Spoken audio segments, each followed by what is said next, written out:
This is Dr. Anthony Fauci explaining why there will not be a coronavirus vaccine before the November election. Well, right now there are 6 or 7 candidates that the U.S. government is helping to facilitate, either by developing with them or by pre-purchasing of doses, or allowing our clinical trial network to be available to them. 3 of those candidates are already in phase 3 trial, which means you're going to enroll tens of thousands of people, volunteers, to determine if it's safe and effective. Right now, the trials are about 2/3 enrolled. We project that by the end of September, they will be fully enrolled. Then you add another month, a month and a half to get that second dose. So that's the reason why I have been projecting, Judy, that by the end of the year, by November or December, we will know whether we have a safe and effective vaccine. I feel cautiously optimistic that we will, given the preliminary data that we've seen.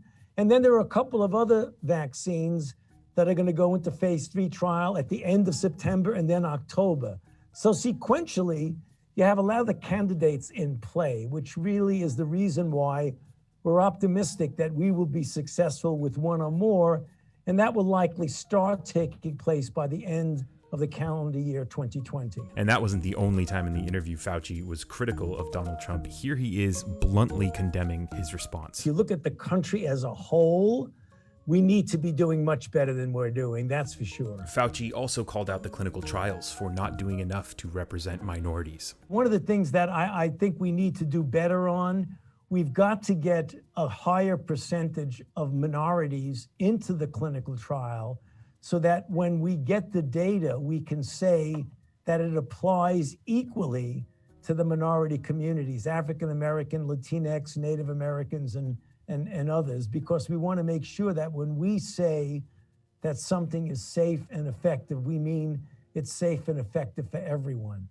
That we need to do a little bit better on. Judy Woodruff also pressed Anthony Fauci twice to explain to Americans who are skeptical of Donald Trump why they should trust a rushed vaccine. You mentioned the FDA, Dr. Fauci, and I know we only have a few minutes left, but it was the FDA that rolled out original information about the so-called convalescent plasma, where they came back and said later that it had been overstated. So, you know, when you have something like that happen, isn't it natural that people may be skeptical? And I should say not just the FDA, but there have been some back and forth, if you will, at the CDC, where there's been guidance and then it's been pulled back and questions raised.